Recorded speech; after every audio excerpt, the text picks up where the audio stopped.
Hello, welcome to this evening's John F. Kennedy Jr. Forum at the Institute of Politics. My name is Lily Richmond, and I am a first year planning to study social studies.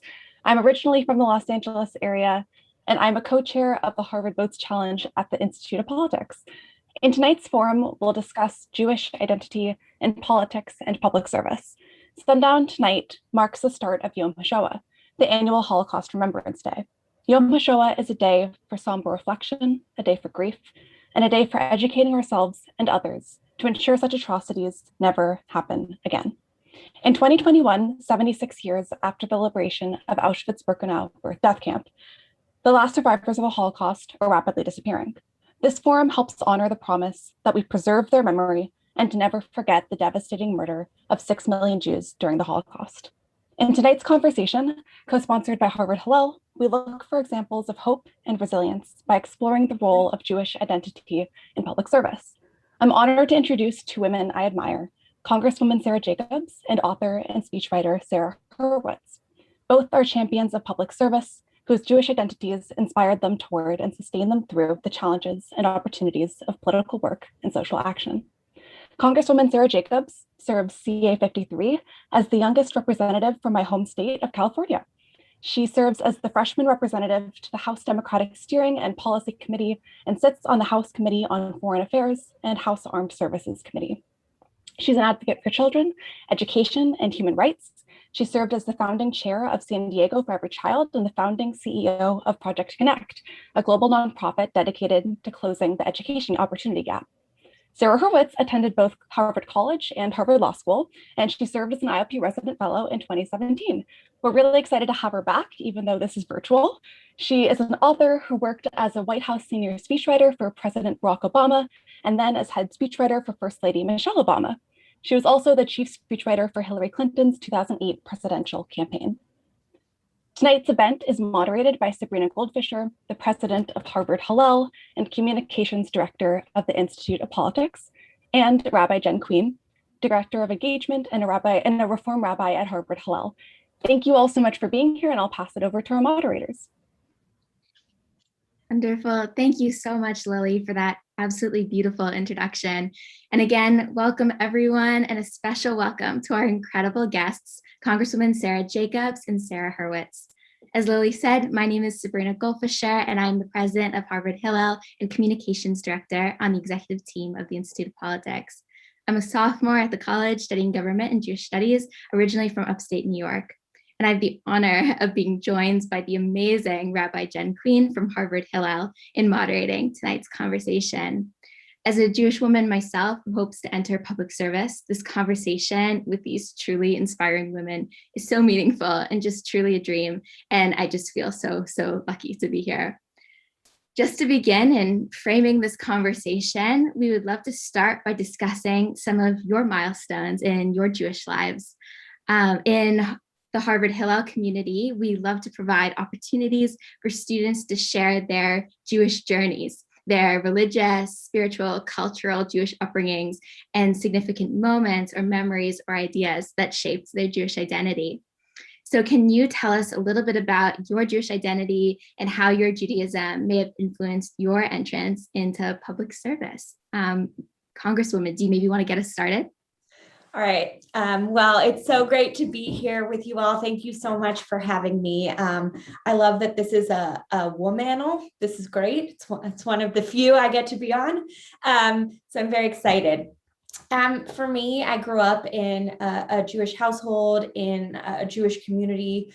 I went to a conservative synagogue, was the president of my USY. My family was very involved in the Jewish community here in San Diego. And, I remember being taught from the earliest age that a big part of our Jewish identity is about tikkun olam, is about our unique responsibility to help repair the world.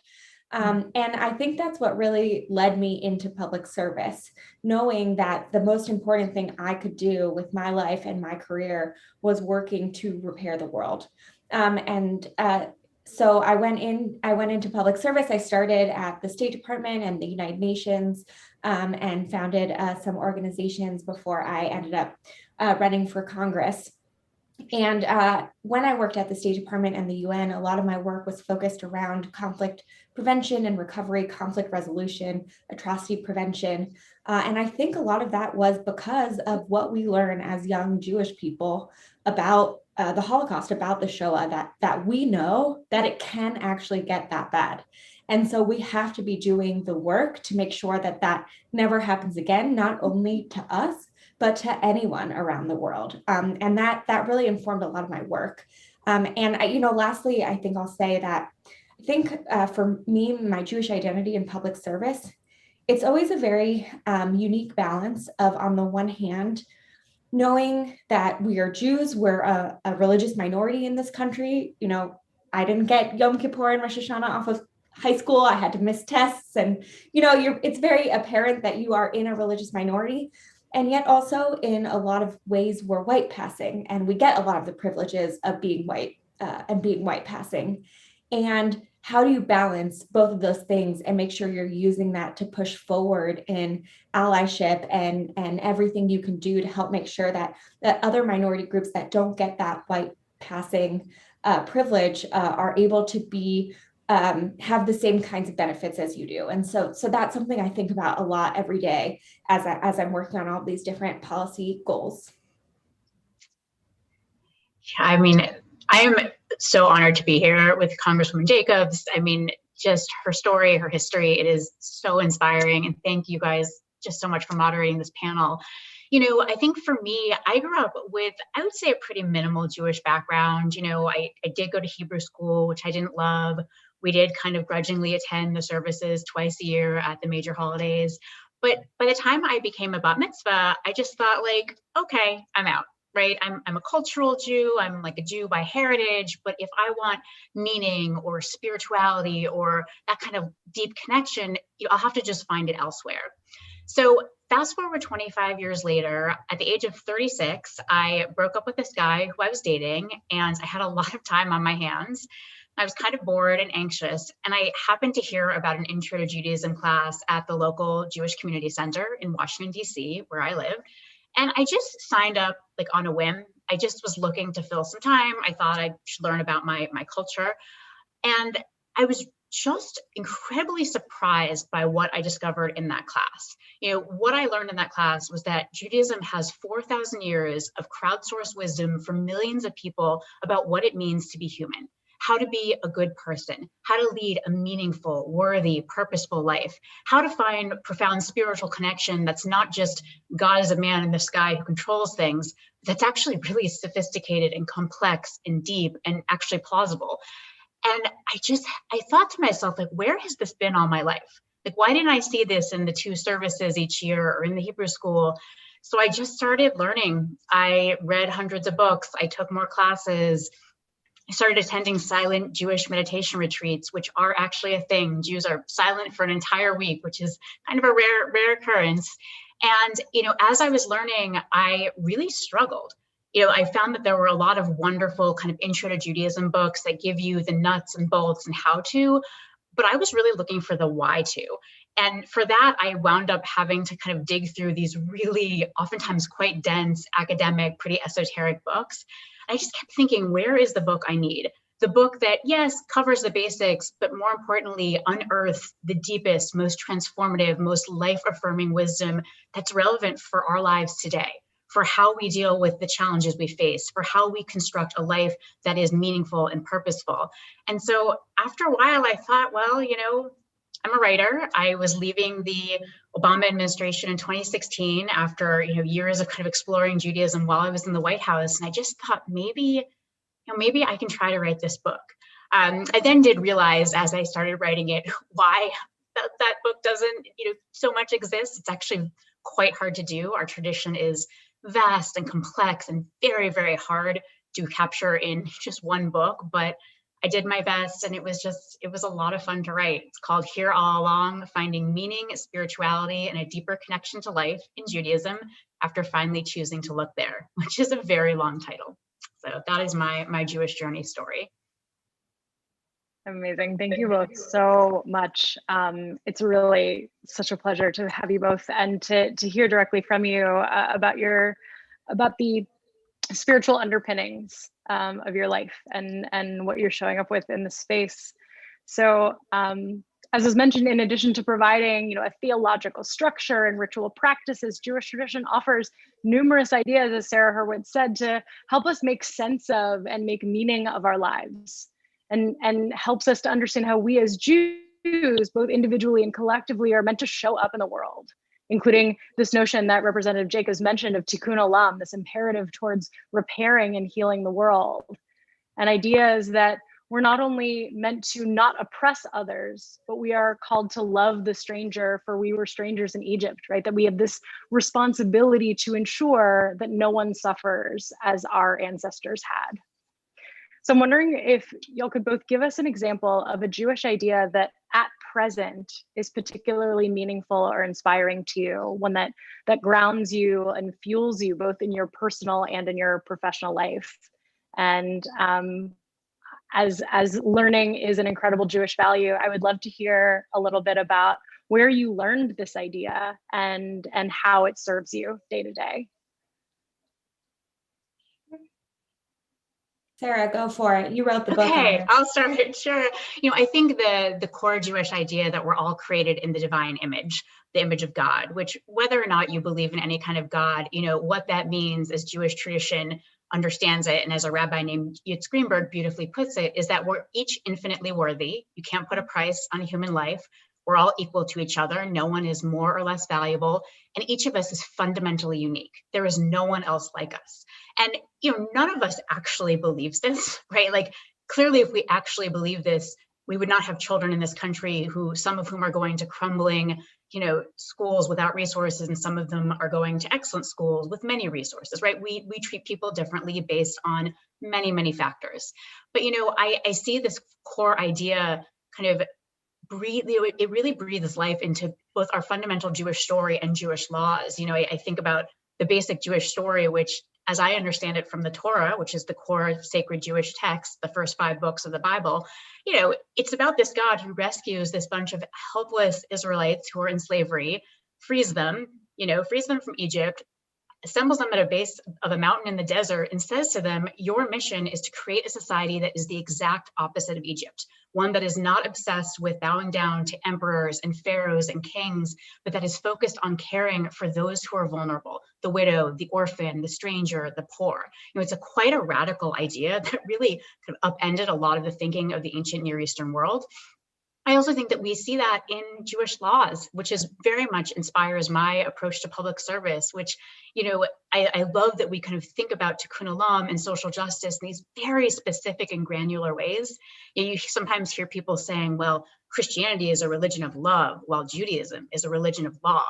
And it's such an ignorant thing to say, because if you actually study Jewish law, you see that it is a detailed enactment of how we show love to each other.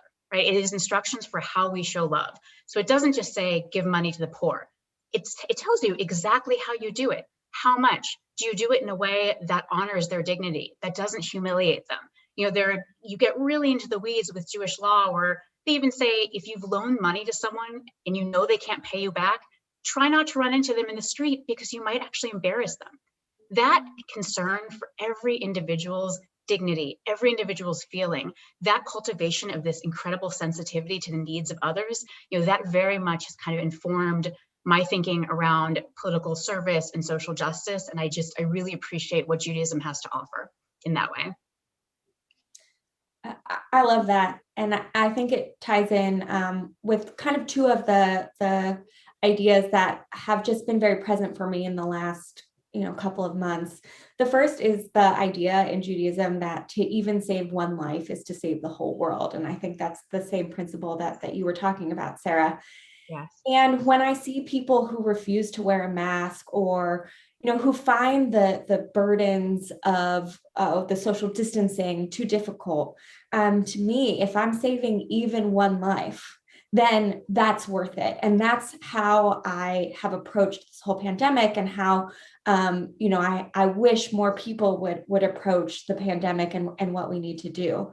And then the second is that in San Diego, we're actually in our convention center hosting over 1,000 of the unaccompanied minors from Central America. and I was visiting with them and making sure the conditions were okay. And I left, and my mom reminded me actually that my great-grandmother had come to the United States as a 14-year-old by herself, escaping persecution for being Jewish in Russia. And it was actually the first night of Passover that I was visiting the girls. We have girls here in San Diego. And I just felt like it was such a perfect culmination of our Jewish identities, right? That like we were persecuted both in biblical times and more recently. And then that night we go to Seder and we are told that you must act towards the stranger like you were once a stranger, because we each of us have that duty to believe that we were once the stranger, and that has to inform how we engage with others. And so as we're looking forward and as we're getting out of this pandemic and dealing with all of the varying crises that we're facing, I think those two Jewish ideas have been just really present for me. Those are such beautiful and thoughtful answers. Thank you so much for that. Continuing on, tonight marks the beginning of Yom HaShoah, Holocaust Remembrance Day in Israel, our annual reminder to never forget the incalculable trauma and loss that comes with the Holocaust for the Jewish community and for many others. We continue to work against this hate so that this never again might be a reality, both for the Jewish community and for any community. However, events like Charlottesville, to the mass shooting at the Tree of Life Synagogue, to the motivations behind and the rhetoric during the Capitol insurrection, to the mass shootings in Atlanta just last week, we just know all too well that this anti-Semitism and this hate against many different communities continues to just loom so largely today. So could you tell us a little bit about an experience of anti-Semitism you've seen or experienced personally, nationally, globally, and how did you process this painful moment, and what have you learned from this experience? Also, if there's current work that you're doing to address this hate, curb and just stop this hate-fueled violence, we'd love to hear about that too. One of the horrible anti-Semitic shootings was at the Chabad Poway's just north of my district, a neighboring community. So I was here. I got a ton of text messages from people saying, we just heard there's a shooting at a synagogue in San Diego. Are you okay? So I had to figure out what was going on. Was my family okay?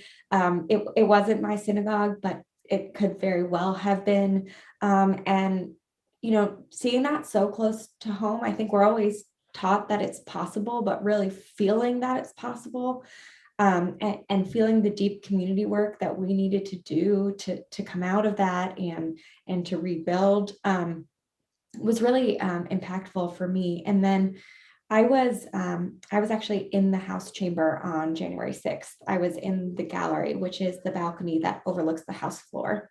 And members don't normally sit on the balcony, but because of COVID, we were distanced. And so when they evacuated the members from the House floor, those of us on the gallery didn't quite have as easy of a path to get out. So we ended up having to stay a little longer, and we heard the gunshots and had to climb over railings and chairs to get to the evacuation site. And I was sitting under the chairs trying to hide with some colleagues of mine. And we were looking on Twitter to try and figure out what was going on. And some of my Black colleagues were obviously very concerned and, were talking to us about the experiences they'd had that, this reminded them.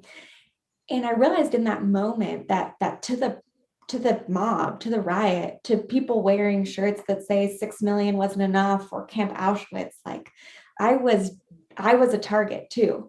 And at one point, they told us to take our pins off so that we couldn't be identified as members in case, as we were evacuating, we got, run into. And I remember thinking back to the stories I heard of people during the Holocaust who were told, like, take off your star, take off your Jewish necklace. I don't know, it was just like a really for me, I have had so much privilege in my life, and I'm so grateful for everything that my family was given in this country as a Jewish family. And it was like really one of the first times that it really set in, like, you can be very successful, you can be as white passing and white and educated and a member of Congress, and you're still a potential target because of your identity. And I think it brought me closer to a lot of my colleagues of color that live with that feeling every single day. I'm so sorry you had to go through that. That is harrowing. And yeah, I mean, I, over the past 5 years, especially, I think that we've all learned the lesson. I think both Congresswoman Jacobs and Sabrina were articulating, which is that, we're not separate and different, right? If white supremacists and neo-Nazis, you don't hear them saying like, oh, I love Muslims, but I hate Black people. And like, oh, I adore immigrants, but boy, do I hate Jews. That's not how it works, right? They don't pick and choose. There is a blanket hatred of all minorities. And so, to think that somehow we're safe or different, that is not true. And I think, I've been very lucky in my life. Like, thank God that I've not had to go through an experience like that, like being caught up in a mob at, an attack by a mob at the Capitol. I have had small experiences, like when I was walking down the street one day and I was wearing a Hillel t-shirt with Hebrew on it. And, a guy was walking by me and he said, "You Jewish?" And I kind of froze, like, oh God, this is not safe. And it turned out it was fine. He just wanted to tell me that he'd studied Hebrew at one point. It was totally okay, but just my fear in that moment, my sense of vulnerability in that moment. I think Congresswoman Jacobs is right. Like, most of the time we're white, we're kind of white passing. We're not actually, Jews are all different races and ethnicities. I want to be very clear about that. White Jews can often be white passing. And, as a white passing Jew, it's pretty easy for me to kind of feel like I'm white, but it is sort of conditionally white. I'm kind of white until someone decides that I'm not. And then I'm a threat. And that is, it's sobering. All of that said, it's important for me to name that while anti-Semitism is just a huge and unfortunately growing problem, I don't want us to lose sight of the other 4,000 years of Judaism. I sometimes encounter people whose entire identity seems to sort of center around anti-Semitism. And I love the scholar Deborah Lipstadt. She sort of urges us not to only focus on the oi of Judaism, but also the joy of Judaism. And, we have 4,000 years of ethics, spirituality, holidays, life cycle rituals, history, culture, languages, foods. I mean, it's extraordinary, this inheritance that we have. And I always want us to be careful about not shrinking it down to one really painful issue. It's certainly a big issue. It's certainly a central issue. It's certainly an issue we've always dealt with, and I don't see it going away anytime soon, but we also just have so much more to offer. And so I want us to keep that in mind as well.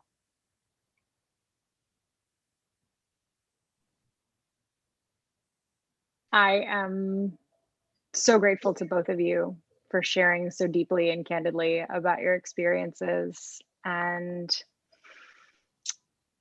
I'm so glad, Sarah, that you mentioned the idea of joy, because especially on the eve of Yom HaShoah, where we are so deeply feeling the weight of the memory of these horrible events that have happened in our collective past and in our collective present, we know that Jewish tradition is about much more than keeping memory alive, and has so many opportunities to mark and make joy in our lives and in the world. We designate sacred time to slowing down and enjoying delicious food and good company, or spending a day getting lost in a book, aka Shabbat. We're encouraged throughout the Jewish calendar to celebrate and connect with our people's collective past through rituals like the Passover Seder that many of us enjoyed just last week. And even daily to connect with ourselves and others and with the earth through opportunities for prayer and meditation. So to end on this positive note of joy, I would love for each of you to tell us about some joy in your current Jewish life. especially during this very challenging past year of the pandemic. I'd love to hear about a joyful or fulfilling or empowering experience within Jewish community or with an aspect of Jewish culture or practice, however you define it. Sure, I'm happy to go. You know, I've been enjoying some socially distanced outdoor Shabbat dinners with friends. It brought me a lot of joy. And I also I'm thinking of two particular moments when I was in the White House as well. One was one of the White House Hanukkah parties that I went to, and you know, my great grandparents came to America. My grandmother remembers them trying to get their relatives to come with them because they were afraid that it wasn't safe, and they didn't. And many of them were killed in the Holocaust. And here I am 2-3 generations later at the White House Hanukkah party. And at one point, people just spontaneously started singing Ma'ot Zor, Rock of Ages, in Hebrew in the White House. I just thought, 700 Jews in the White House singing a song in Hebrew. I don't think my parents could have imagined this, let alone, you know, I don't think my grandparents or great grandparents or my parents could have imagined this. Like, what an amazing thing. And I also think about the last college graduation speech that Mrs. Obama gave, which was at the City College of New York. And it was really personally meaningful to me as a Jew, because when my great grandparents first came to America, they settled in New York City and they had 5 daughters. And they were so excited about this city college system that accepted Jews and women and people without money, which was their family. And sadly, they left New York. And my grandmother, who was one of those daughters, never got to go to college. And she was so devastated about that for her whole life, because she wanted to be a lawyer. She wanted to go into politics. And just 2 generations later, I get to roll up to the City College of New York with the First Lady of the United States. I have gone to college, I have gone to law school, I am a lawyer, I am in politics, and just sitting there looking out at this generation of striving, dreaming immigrants, you know, students who come from 150 nationalities, who speak 100 languages, and just thinking these are the very seats that so many Jewish immigrants sat in over the generations, that my own grandmother yearned to sit in. And, you know, for me to be there, that moment where Michelle Obama, the first Black First Lady of the United States, is telling these graduates, you know, immigration has always made this country great. Our diversity is our greatest strength. She was talking to them. I felt like she was talking to me and to my family. And it brought me a tremendous amount of joy as an American Jew. Yeah, wow. My grandfather went to Brooklyn College, so I think a lot of us can relate to that lineage. For me, the pandemic has had a kind of silver lining, which is that I have a big family. We're kind of scattered. Most of us are in San Diego, but we've got people in New York and, you know, all around the world. And because everything was on Zoom, we were able to have holidays together for the first time in a really long time. And we could do the Jewish rituals all together as a family. And that was really nice.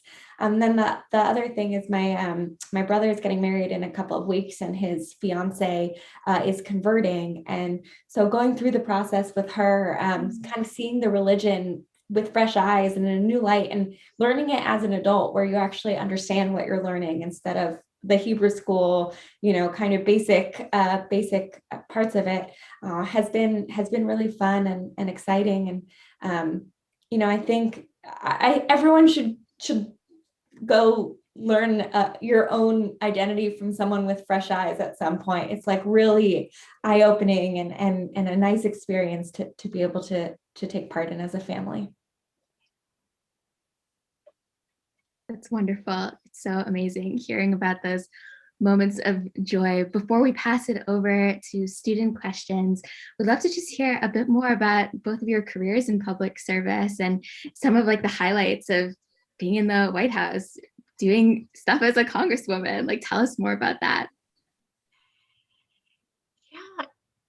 Do you want to go, Congresswoman? Do you want me to Go. Okay. You know, for me, getting to work with Mrs. Obama was it was my dream, right? She's an extraordinary speaker and writer. She just knows who she is, and she always knows what she wants to say. And she has such high standards for writing. So, you know, she would tell me what she wanted to say, and then I would do my best to articulate, you know, to put it into a draft. And she was just always lift up the writing, always make it better. It was just an incredible training as a writer. And I also just loved traveling with her.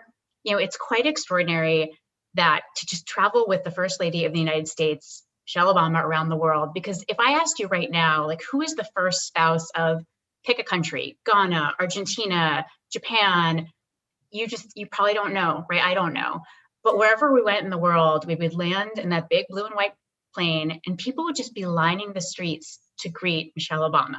School children would be like crying and screaming, and they wanted to meet her and hug her and talk to her. And I think her story as someone who came from very humble beginnings and just worked her way up to become this extraordinary, leader and public servant in her own right, I think it really moved people. So just to see the way that the world responded to her and to President Obama, just incredibly, incredibly inspiring. And just to see the hits, to see what they brought to the job. It was just a joy. I still can't believe I got to do that for 8 years. I feel like I won the lottery. I couldn't be luckier.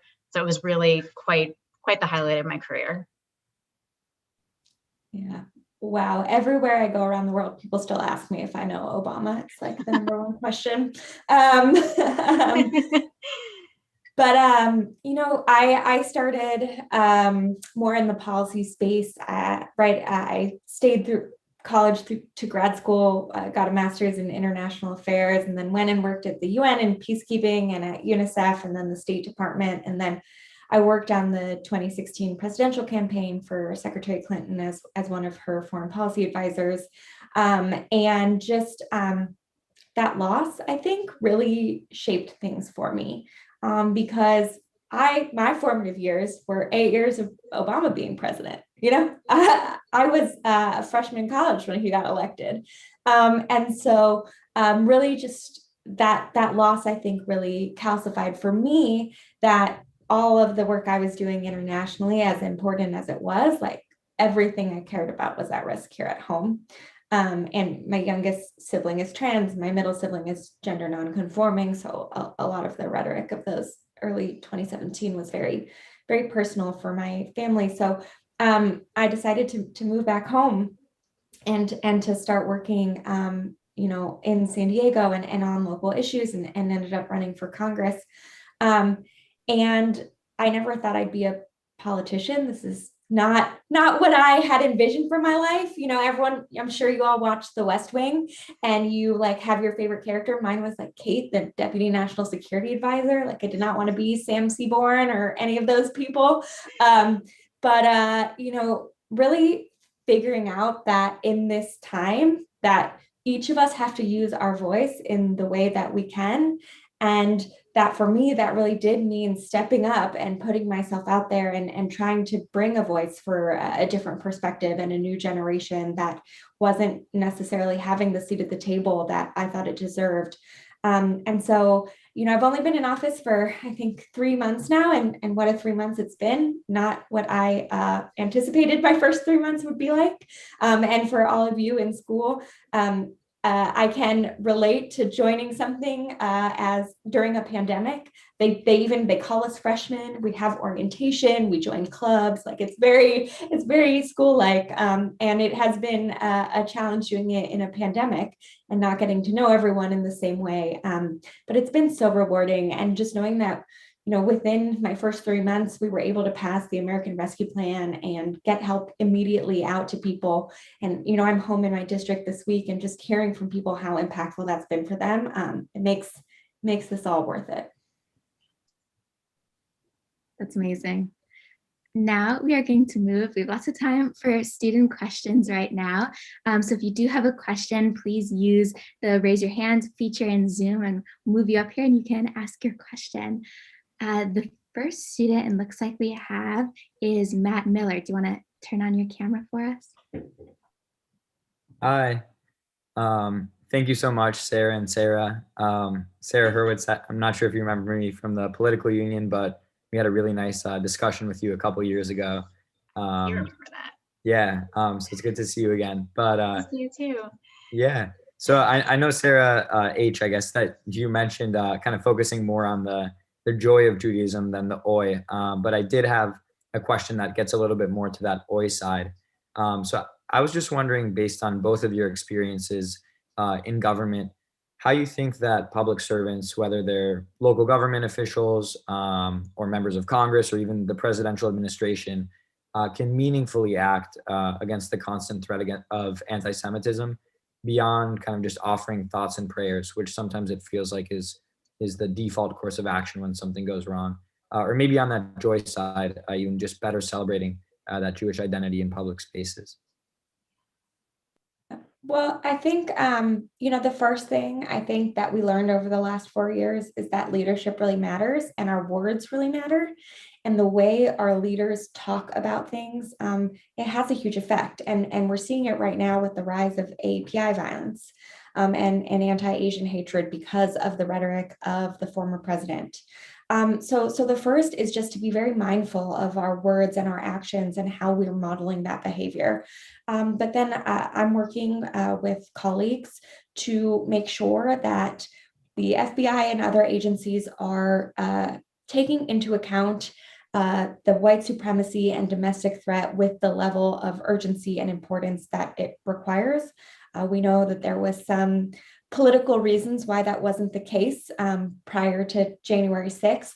And so making sure that we're doing our due diligence and oversight and pushing the agencies to be working on that challenge and addressing that challenge. There are some new legislation that's being introduced around those issues and better coordinating and some of that. And then one thing I'm really focused on in that legislation is recognizing that there's always two sides to every coin, and that in trying to protect ourselves and in trying to address white supremacy and the domestic terrorist threat that it has created, that we're not creating new rules and tools that can actually be used to criminalize our Black and Brown siblings. And so being very mindful that we both need to address it with the urgency it requires, but make sure that we're not creating unintended consequences that are actually going to make our society and our communities worse off in the end. I echo everything the Congresswoman just said. That's so right on. I've been thinking especially about the power of words, which is certainly a theme in Jewish law. And even if you just look at the QAnon conspiracy, which a shocking number of people have believed in, the way it goes is a cabal of global elites is, conspiring to run these sex rings and drink the blood of young children and babies. Guys, that's a combination of two ancient, like very old anti-Semitic conspiracy theories, right? The blood libel, which is a crazy theory that Jews drink the blood of Christian babies. That's insane. And the Protocols of the Elders of Zion, which is a forgery that was this forged document claiming that Jews were coming together to conspire to take over the world, right? These are very, very old anti-Semitic tropes, and we're just seeing them used again and again. And we need to recognize that. We need to be aware of it. And I am so happy to hear what Congressman Jacobs is saying about the importance of fighting domestic terrorism, right? This is white supremacist and neo-Nazi domestic terrorism. I think we need to call it by its name. I really feel strongly about that. What happened at the Capitol was domestic terrorism. That's what it was. I'm not really interested in kind of other names for it. I also think it's important for us as Jews to take pride in our tradition, right? And I don't want to, none of this, this is not our fault or anything like that. That's not what I'm saying. I want us, I want us to take pride in our traditions and to celebrate them openly, to share them with people. I think sometimes, I'm just speaking for myself, 8 or 9 years ago, I knew almost nothing about Judaism, right? I was sort of just this half-hearted Jew who went about my days. If someone had asked me even the most basic questions about Judaism, like what does it mean to be a good person, or what does it mean to lead a meaningful life? What does Judaism say about that? I would have had no idea. And I think that's something that we as Jews should try to remedy, right? We should really know what our traditions tell us. We should be able to celebrate them openly, to share them with others, to pass them on to our children. And that's something that's near and dear to my heart, this cause of Jewish literacy. So I think that that's also something that we can do to embrace the joy, to embrace the pride that we have in our tradition. Thank you.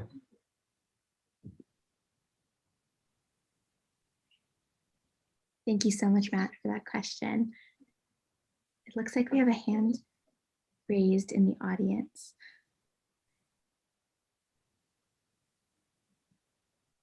Oh, here she is. Betsy, do you want to, do we have someone? Zoom technical difficulties, one moment. Sam Meyerson, are you in here?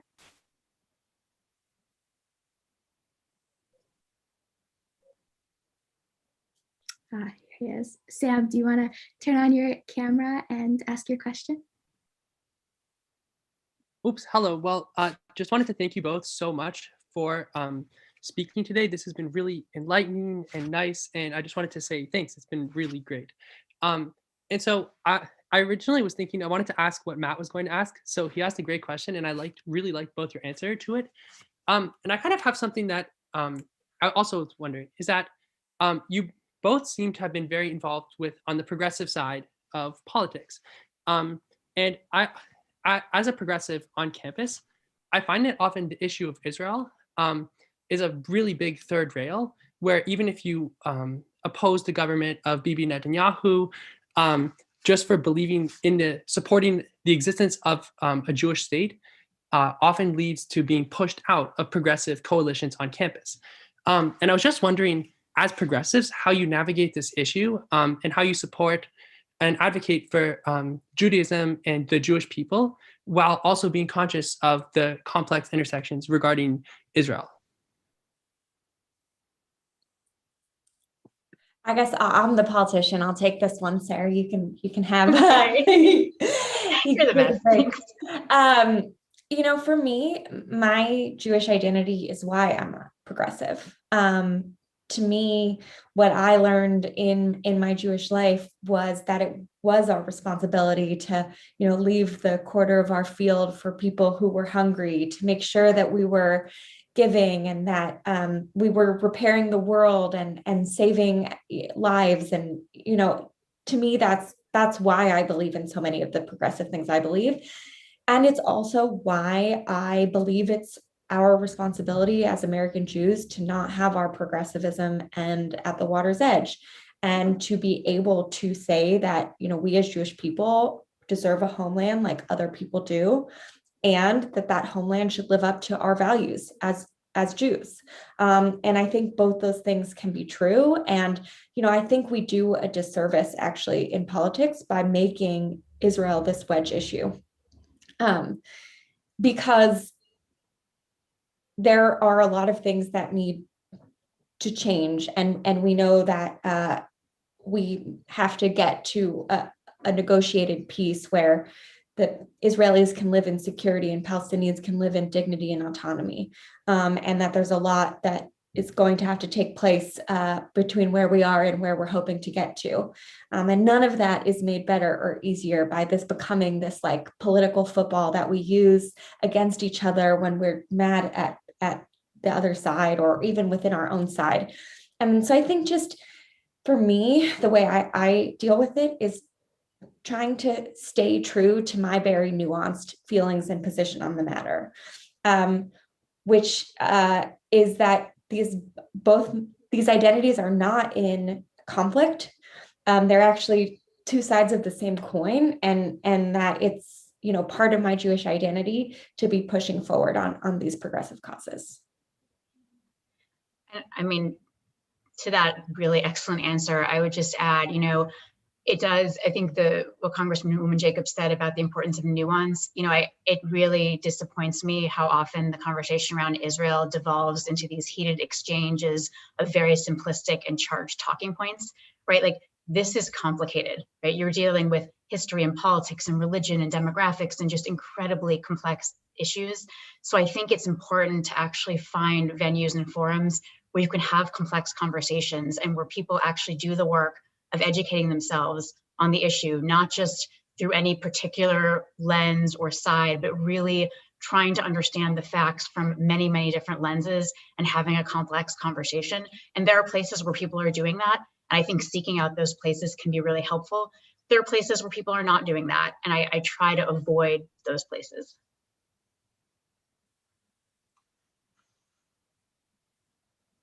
Thank you for those answers. It looks like our next student question is from Anon.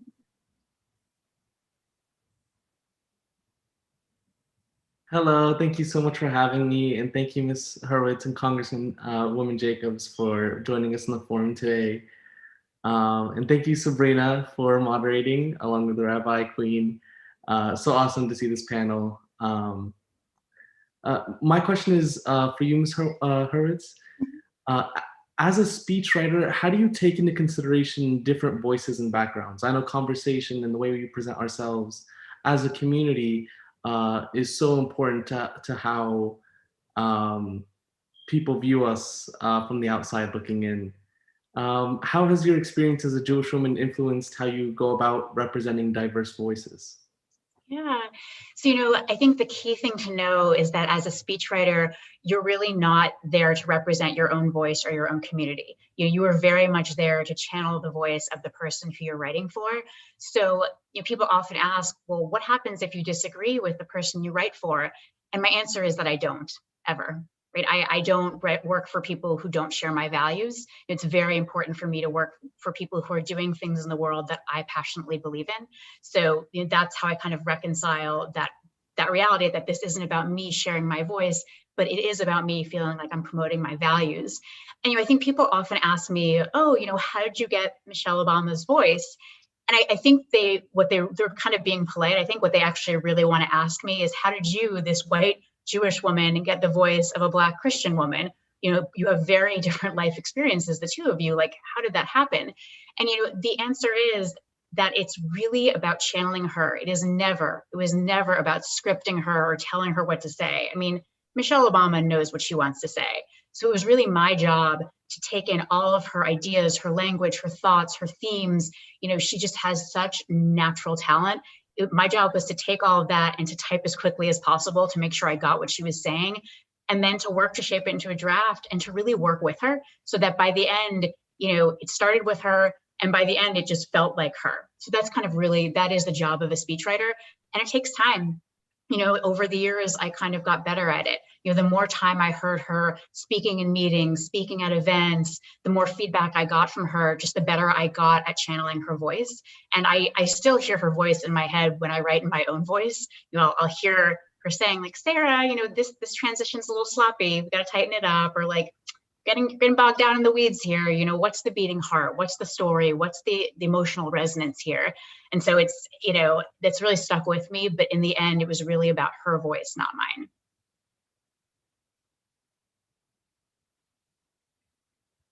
That was a super interesting question. Thank you, Anand. Thank you so much. Thank you. Amazing. Okay, looks like our next student is Sophie. Do you want to turn on your camera?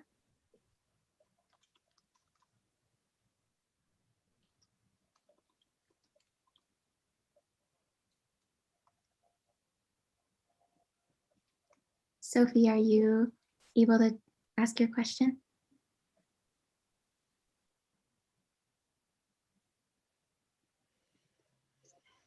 All these months into it, we're still all getting used to Zoom.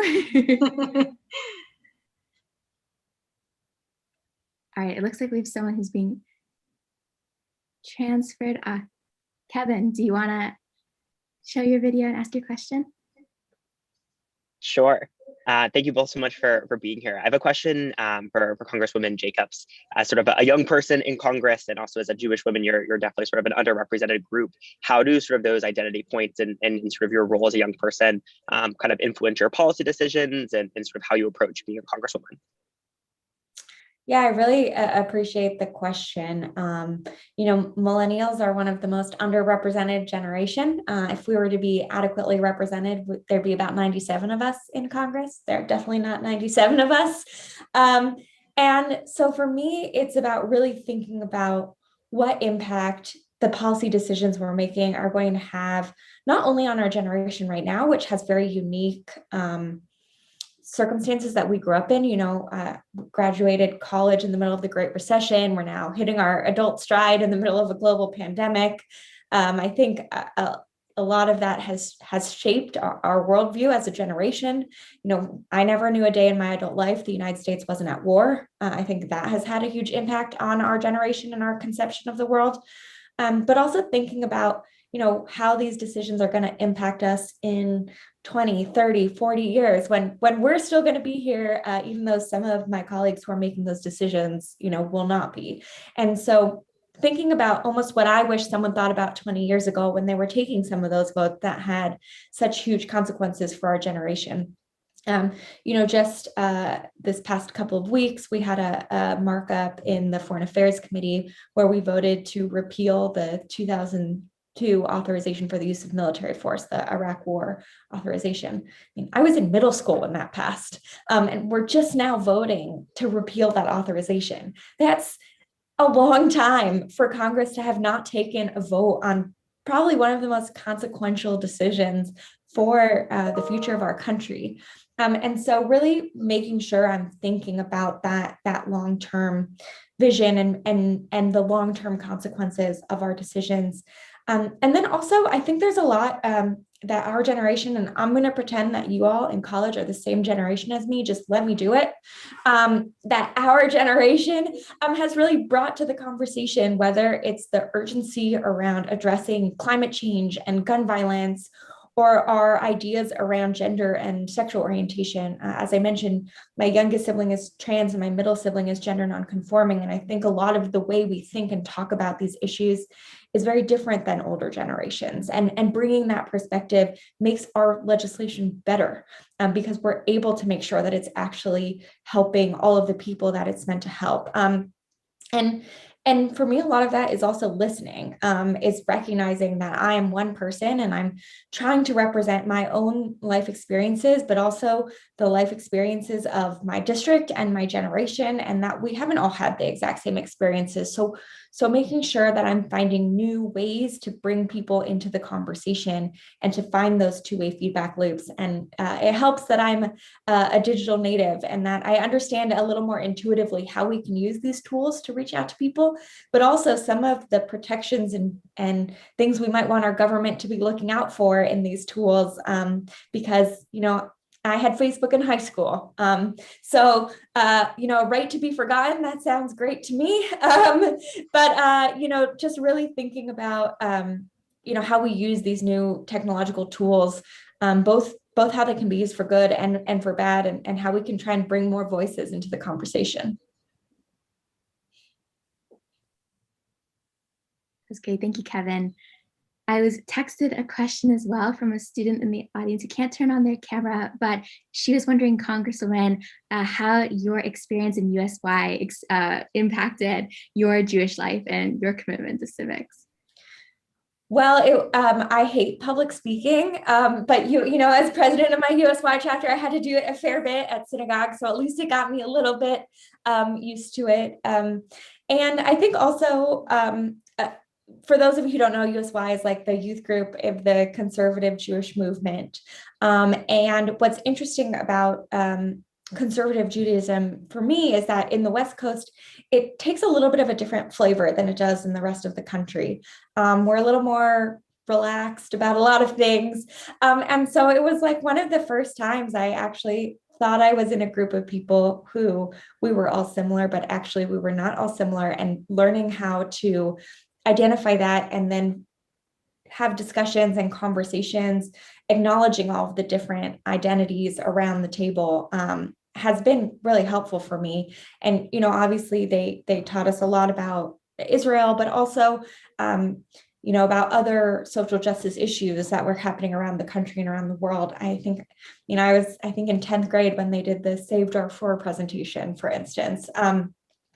So it just really helped me, I think, both learn how to talk to a variety of different people who came from really different circumstances and backgrounds and religious orientations, even though we were all technically the same, and kind of opened my eyes to the fact that it was my Jewish identity that was what was telling me that I needed to work what I could do to help repair the world in a humble and in a partnership way, not in a savory way, but that each of us has this unique responsibility.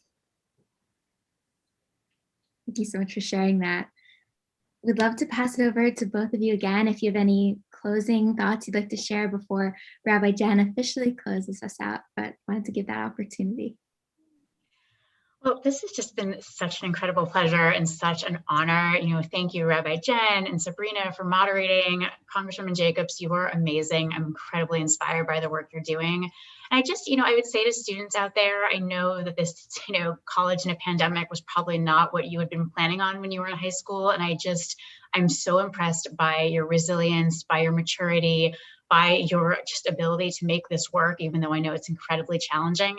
And I think, the thing that I probably most learned during my time at Harvard is that it's really important to learn to listen to your own internal voice, right? There are so many pressures. There are so many people out there who have ideas of who you should be and what you should be and how you should act. And it's very easy to kind of lose sight of that still small voice within you, whether you want to call it your voice of conscience or your authentic self or your spark of the divine, whatever it is. So I think whatever you can do to take time to hear that, whatever practices you can have, whether it's journaling or meditation or some kind of spiritual or religious practice, I think that's something I wish I'd done more of when I was in college. So I really wish you all the best of luck, and thank you so much for having us.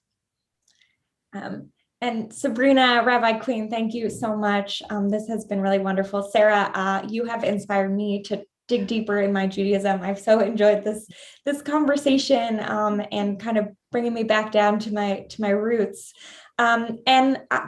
You all didn't ask, but I'm sure you're thinking like, wow, how did you get to be in Congress at 32? What can I do to be in Congress at 32?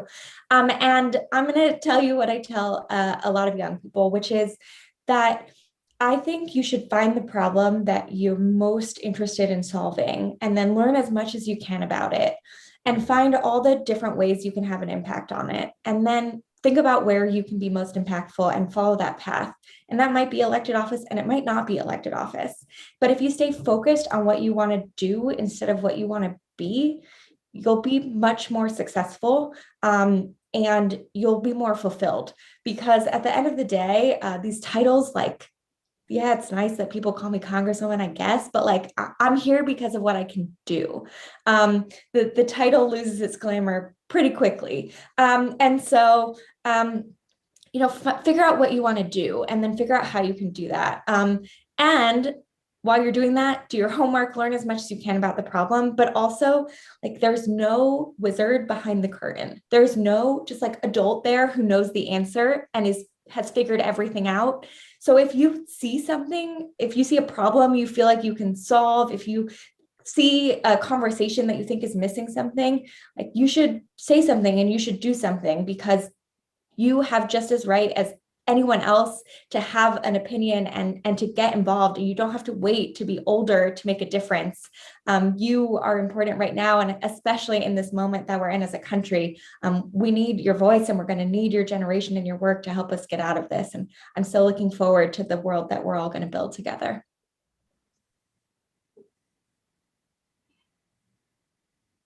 Amen, amen. Wow. Thank you, Sarah Hurwitz and Congresswoman Jacobs. I am just overjoyed and so grateful for your time.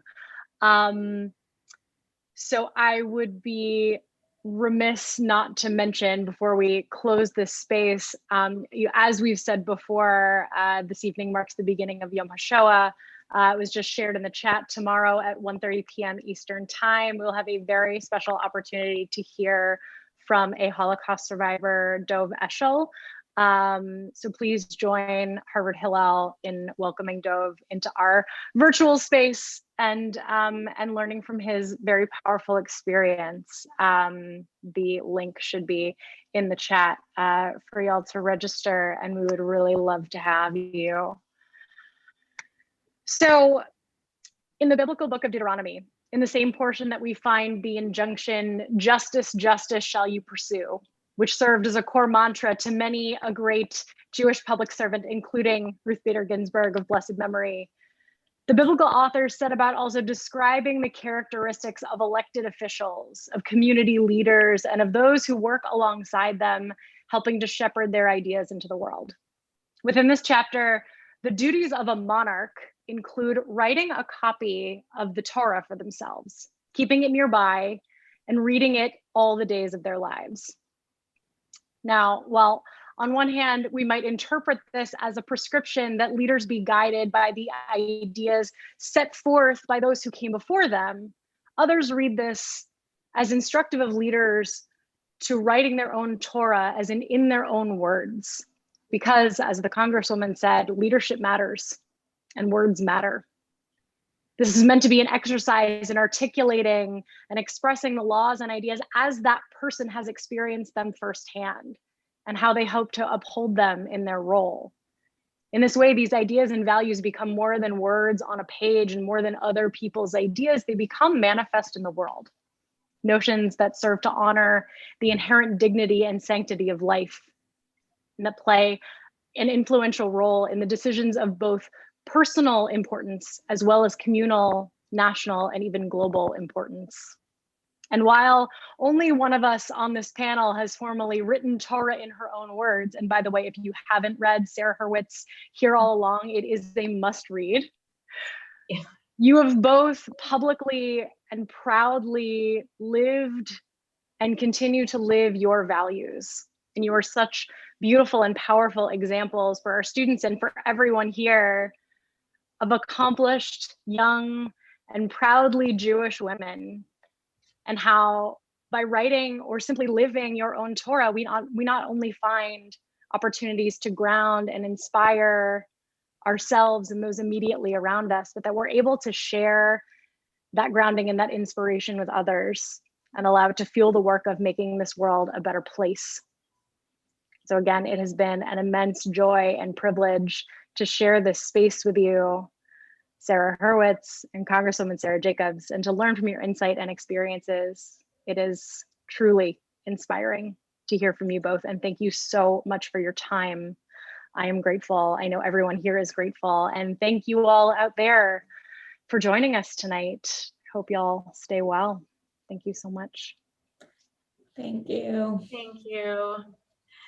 Take care.